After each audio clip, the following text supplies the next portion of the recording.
Joe Mullings here, and I'm excited today because we've we've got a treat in regards to this emerging world that's occurring in changing centers of care, healthcare, the consumer, differing bricks and mortar in the healthcare system. So, Jaydeo, thank you so much for joining me today.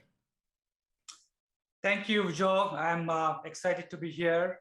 Really appreciate the opportunity and platform. I'm a big fan of your podcast and how you bring different perspectives to the wider audience. So I'm looking forward to engaging conversation today. Outstanding. And you're coming from a variable or a very of voices, whether it's Philips, GE, you sit on a number of boards, you give guidance to venture firms, you're part of the digital ecosystem, if you will. You and I sit on the Mass Medic board together. So you'll do a better job of this for our audience. Tell me a bit about your perspective and how you're going to share your insights today with them. Absolutely. I think, first of all, I do want to emphasize that I'm a strong, passionate advocate of patient and consumer, as all of us are.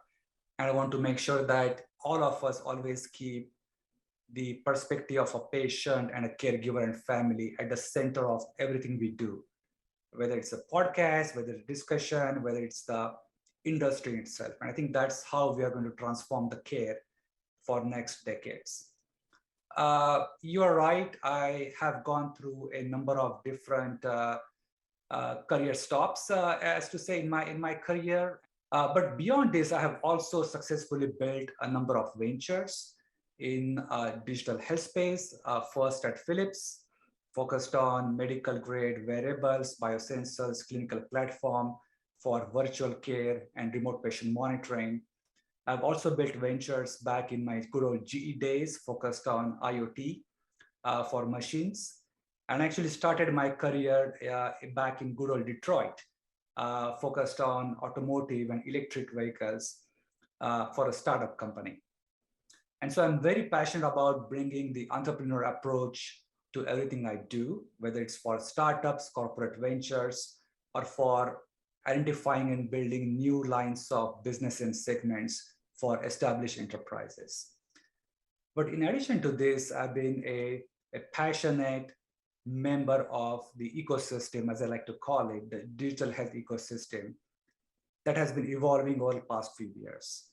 And I think the ecosystem really allows us, people like you and I, to cross-pollinate the ideas and think beyond the traditional boundaries of healthcare, beyond the traditional hurdles and roadblocks from a payment and incentive perspective, to truly think about from a payer, provider, pharmacy, consumer, patient perspective, how do we transform the care for next decades?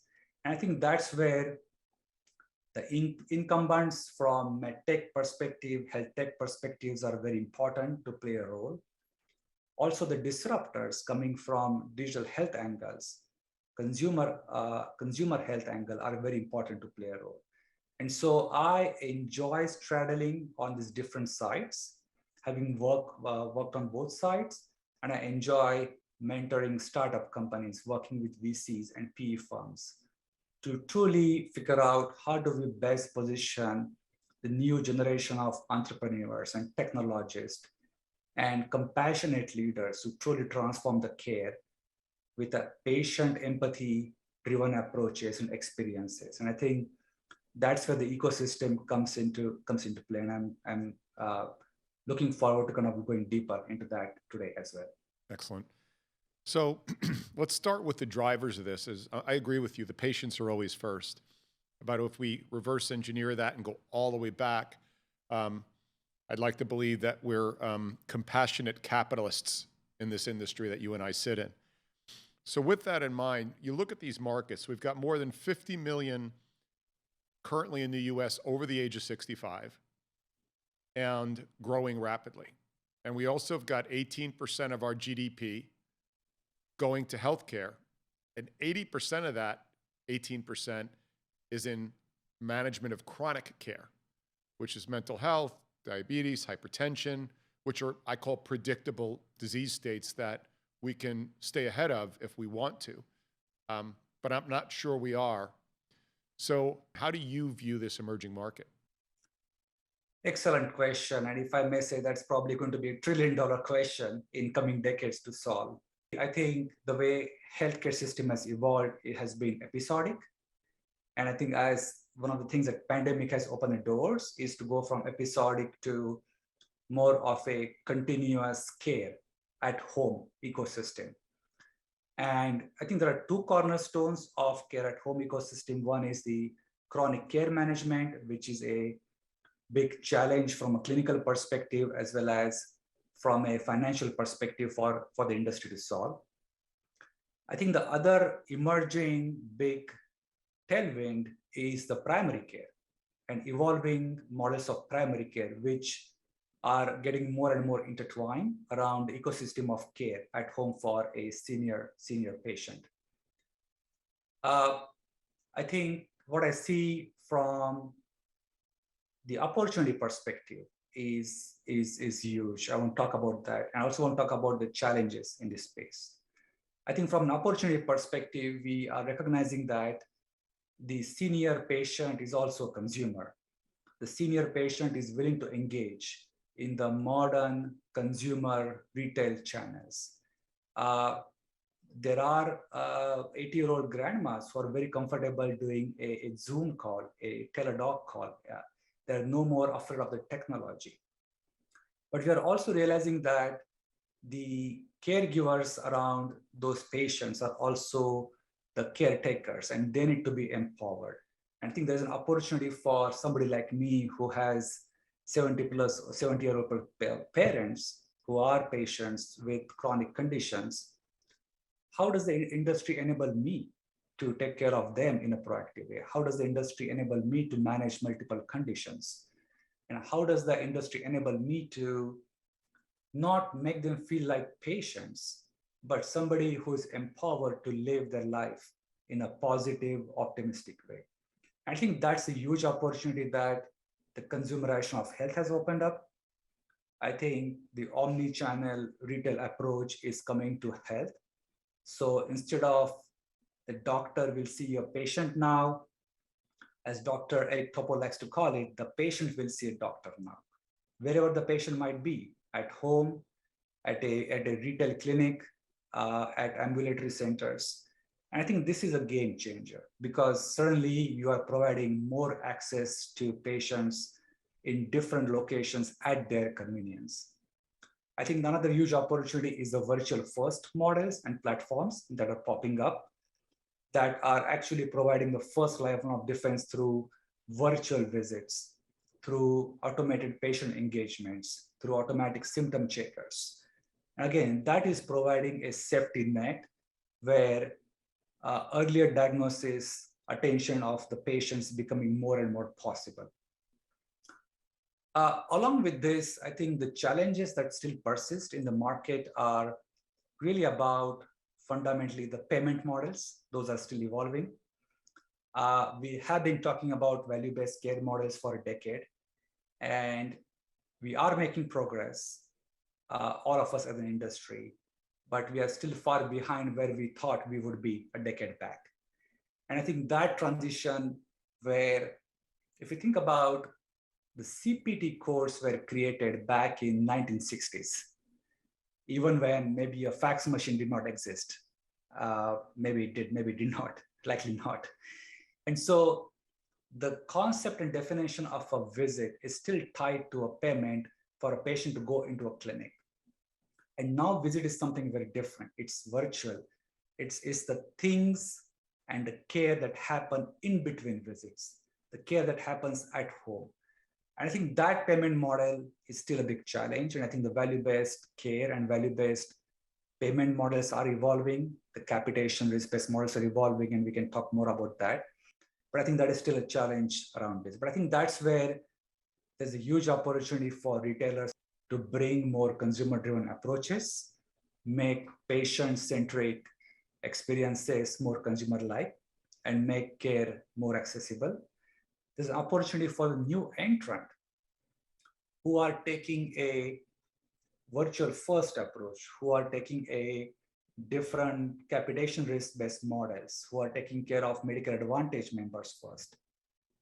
So I'm talking about ChenMed, Iora Health, One Medical, who actually deliver care through different business models, through different care models, through new digital health engagement platforms. But I'm also talking about the new digital health stack who are enabling the new provider-enabled care models. I think that's a huge opportunity. I think that's where the market is headed. I think that's where there's an opportunity for both the incumbent medtech players to figure out how do you adapt, because for Philips and GE and Medtronic and J&J, the care does not happen only when there's an acute episode in the hospital anymore, right? They want to stitch together the patient journey in between. And I think that's where they can partner with the ecosystem of the consumers, the retail, digital health companies, new primary care model providers to bridge that gap in a seamless way. So let's look at the playing field. And I wonder if the current playing field is not stacked against the playing field of the future, right? Because there's always a saying, right? EHR, EMR really aren't meant to serve the patient. They're meant to serve how somebody's going to get paid, right? So that's one item. There's a misalignment of interests across the entire continuum currently on how people make money. So that's a second item. And then to your point, we've got primary care physicians at any point being responsible for 1,500 to 2,000 patients. Not tenable, especially with, as we talked about, that growing above 65 population.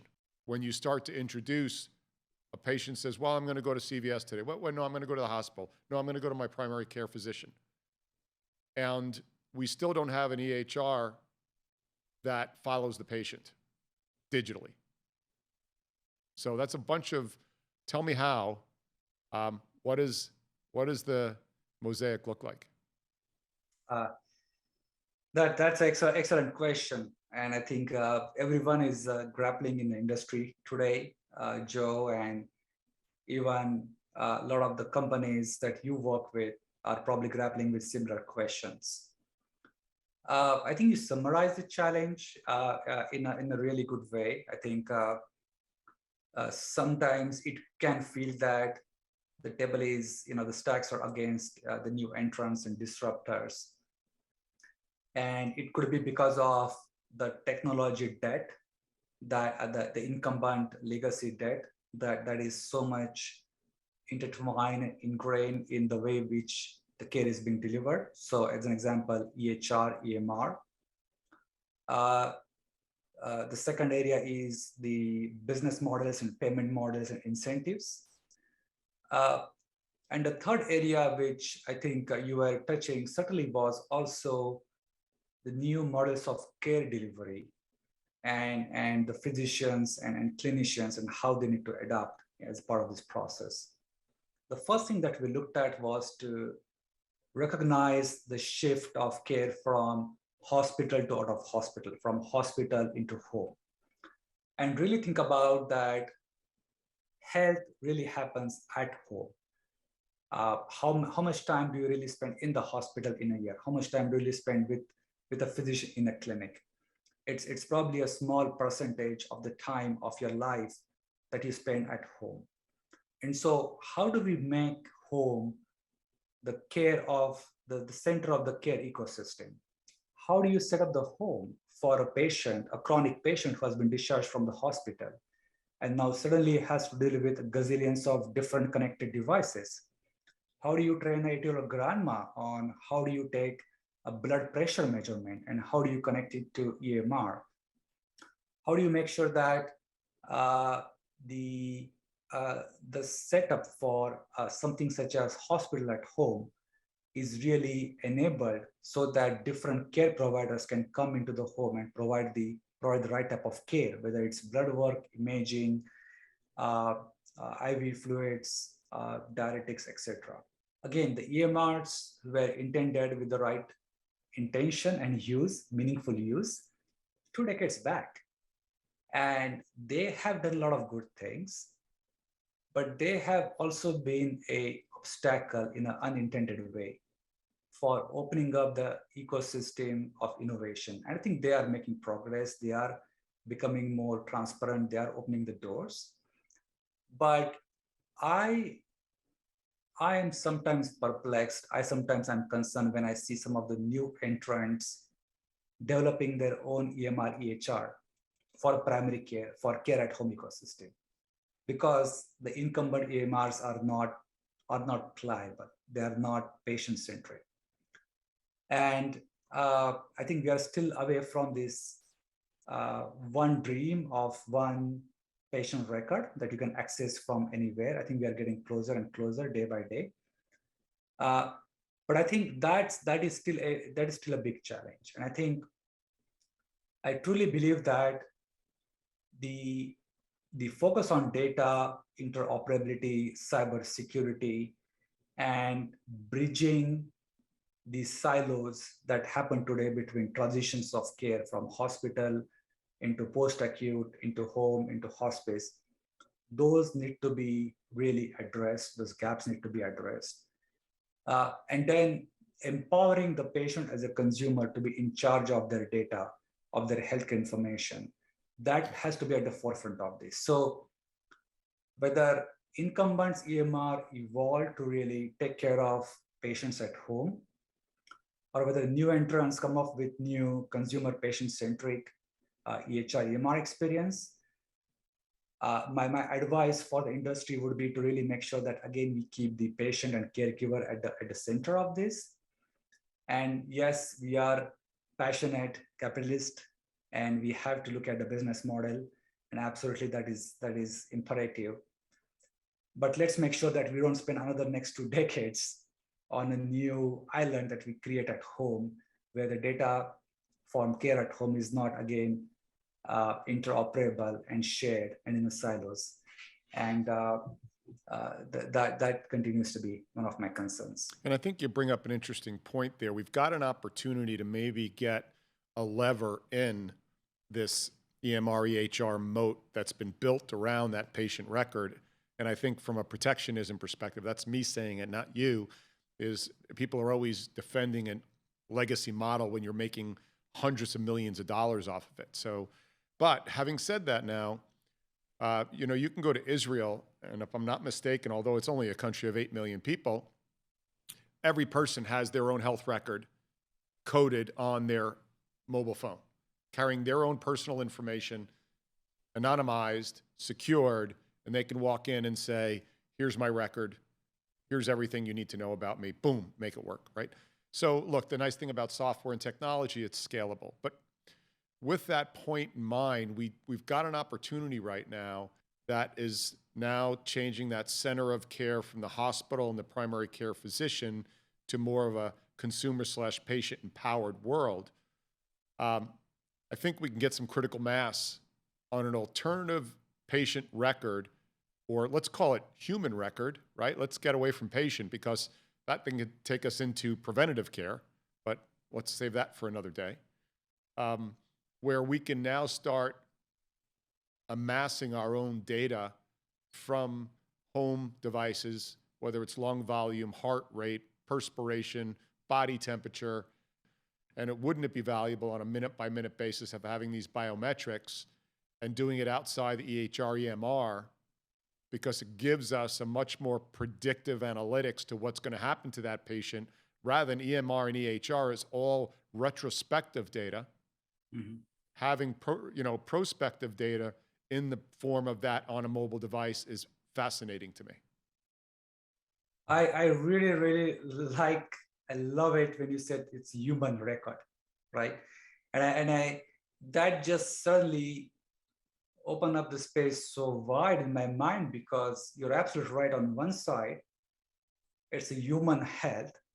And so the explosion of wearables, and I actually worked on designing a first medical grade wearable biosensor for Philips as part of the venture that I'd established over there.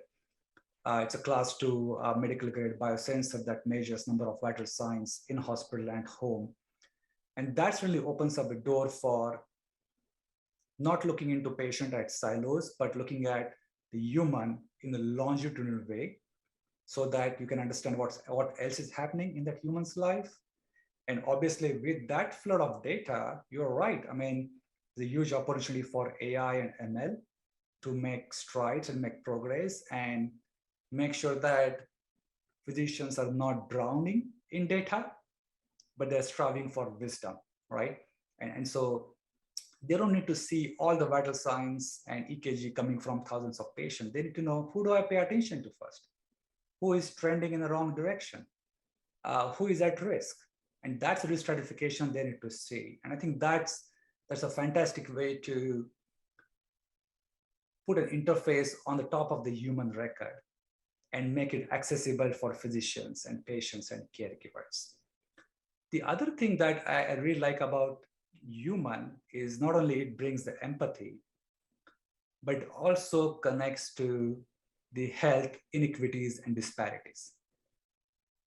And there was a recent report from, I believe, Deloitte that talked about hundreds of billions of dollars being spent because of health inequities today, and that is only supposed to rise.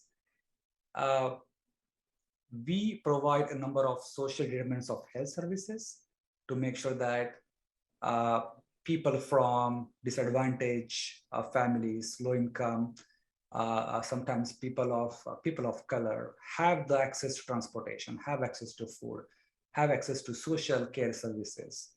We address loneliness.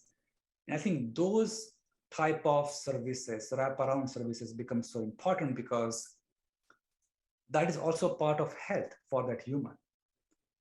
And unless you can identify and detect those issues, you have ways to address and you have services to address those issues, we would be still living in two different Americas, two different sides of this nation. And I think if we truly want to go towards value-based care and address the medical waste and medical spend, I think founding this on a human record with the pillars of consumer-driven, wearable, and digital health-connected devices, AI, ML, and in the wraparound social determinants of health services, I think that would be a complete package. And then you take it to different care settings, you definitely take it to wherever patient is.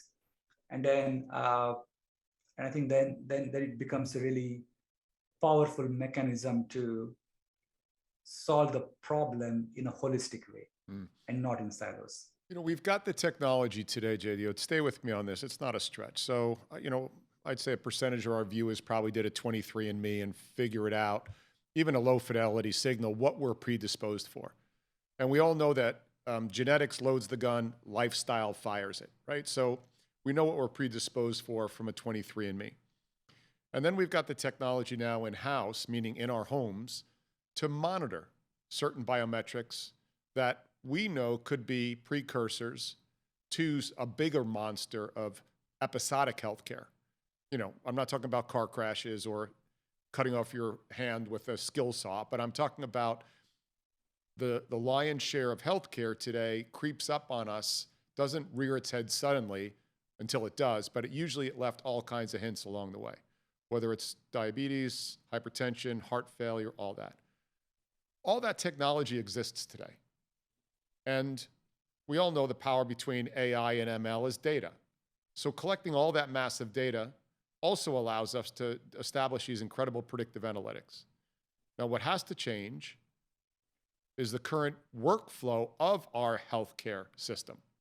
The caregivers are still going to be protective because it's their livelihood, even though what might be best for humankind may be another solution to healthcare. So what do you think about when you're sitting around pondering this in a very serious way of rewards drive behaviors in this world, and those current healthcare providers are being rewarded for giving care the way they've been giving it for centuries, and now we want to switch it? Yeah, it's I'm chuckling because it reminds me of this common expression that I hear from providers that I work with. No margin, no mission, right? And it's a very common verbiage from not-for-profit health systems who have been actually founded in this great purpose and mission of providing care to all people of different race, gender, and economic strata. And somehow over the decades, we have gotten into this mess where these health systems operating on thin margin, 1%, 2%, 4%, cannot invest in the new technology and new transformation if they have no margin. And not want to sidetrack too much, Joe, but I truly feel that the labor shortages that started happening last year, we are going to see a huge cascading effect this year going into overall medical cost and renegotiations between health systems and payers, ultimately cascading the price escalation and inflation in healthcare to consumers. And again, this is going to make the challenge even more challenging. I have sat with several health systems where they truly believe in their heart the adoption of new technologies, new care models is the right thing to do. They truly believe that deploying new technologies at home can prevent, for example, readmission. And that is the right thing for them to do. But they struggle because their business model is set up in fee-for-service today. And they have very few tools to take care of a patient at home in a capitation risk-based model. So it's a very, very heart-wrenching thing to say, but fewer readmissions means fewer revenue for a completely hospital-focused health system. And you know what? That is what they're good at. Not every health system is good in taking care of patient at home. And so here you have this dilemma of a traditional health system, fee-for-service health system, who knows that no margin, no mission, who knows the right thing to do for patient is to take care of patient at home, but cannot financially support the transition of care into home, don't have the financial models. And so that's where I see a lot of friction. Kudos to what we call nowadays as payviders, the ACOs who are taking more and more risk.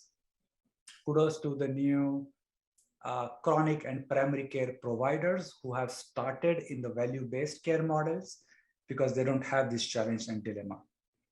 And I think that's where I see this is a challenge that incumbent medtech players can solve together with incumbent providers because both face the same challenge. But you have to start making that shift. And I think that's where the reformations in the CMS, also through the Center for Medicare and Medication Innovation, CMMI, really needs to be more aggressive. They are opening up more and more. I think FDA is experimenting new ways of approving new medical technologies in a quick and faster way. They are encouraging more innovative companies to not only develop technologies, but new ways to measure the outcomes, software as a medical device. And I think that reimbursement, again, could open up a way in which the health systems can still get reimbursed at an equitable rate. So think about a virtual visit that does not, or a visit that does not have to happen in a clinic or a hospital, that can happen at home. And how do you provide? So I think that's where I see a more opportunity for the industry to work together. But today I see that as an absolute barrier for several incumbent providers. And I work with them, I work with their C-suite. I know they want to change this desperately, but their one foot is shackled in the yesterday's world, legacy world. And one foot is in the world that we spend time with, right? The new startups and VCs and new innovators. And I think, but I truly believe that pandemic has changed the game. In the post-pandemic world, we are gonna see a lot more risk-taking behavior, and we are gonna have for a lack of better analogy, a Kodak moment. Uh, if you still believe in making films and rolls, and you're going to be dinosaurs. Yeah. And I think there's a recognition that around I agree. that. I think we're on the cusp of it. My question is, how long will that revolution take? My final question to you, because you've now spent a really wonderful career in the medtech industry with the knowledge of what it takes to get something through the FDA. You've also spent time thinking through Blue Cross Blue Shield, CMS, reimbursement.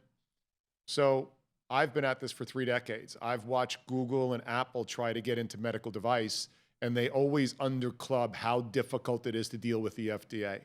They always underclub and make the mistake of a consumer product or a consumer process. Geez, we could just make that a healthcare process, and here we go. We're the smartest one to figure it out. So how do you manage that mindset of these organizations that are supply chain geniuses like Amazon, or brick and mortar dominant like CVS and Walgreens, or big box brilliant like Walmart, but they have no idea the fight they're getting into when you start to toss in the other side of the ring, FDA and CMS and consumer behavior? What are they likely not going to get right in the beginning, or what have you seen that they've not get right in the beginning and they're learning on their way? I think this is $100 million question that, like you said, everyone is trying to address. I think, first of all, one advice I would have for any established enterprise trying to experiment with sort of new lines of business or ventures in this space is be very, very transparent, open, and truthful to yourself about what you are good at and what you are not good at. What are your core competencies and capabilities that you want to build this new business and foundation on? And what do you need to borrow and partner and acquire from the industry? I think that's where the lofty ambitions have to be really checked with the realities of how hard it is to drive a change in healthcare. And we have seen time and time again, several new entrants have come with ambitions and have struggled time and again, right? And so you don't have to change the entire world. You don't have to change the entire system. Figure out what you're good at. Figure out how you build an ecosystem around what you're good at, and figure out the partnerships and acquisitions that allow you to bring the rest of the expertise, and then focus on few things that you are really going to do really, really well. And I think that will give you a beachhead, that will allow you to make an impact, that will give you a quick wins, and that will allow you to win the trust with providers, payers, patients. Because without trust, you are just another brand trying to change healthcare. You are nothing more. Well, my friend, the outstanding conversation. It's the tail wagging the dog here, but we've got a strong tail for sure. But making the change, I think, is great for every consumer/patient. And I really appreciate your time. I'm just thinking about a boy. I mean, we covered a range of topics today, and these are all, I think, transformational topics. And I would love to maybe look back in 3 or 5 years and see how much change has industry made. I truly appreciate the opportunity to have this conversation, Joe. I'm a big fan of TMG Media and DragonFly and your team, and how you bring sort of this change with the broader medtech community and startup community. So appreciate this time and opportunity, and look forward to seeing you next week in Boston. You got it, my friend. Thank you as well. Thank you. I'm Joe Mullings from 160 Studios. Be well.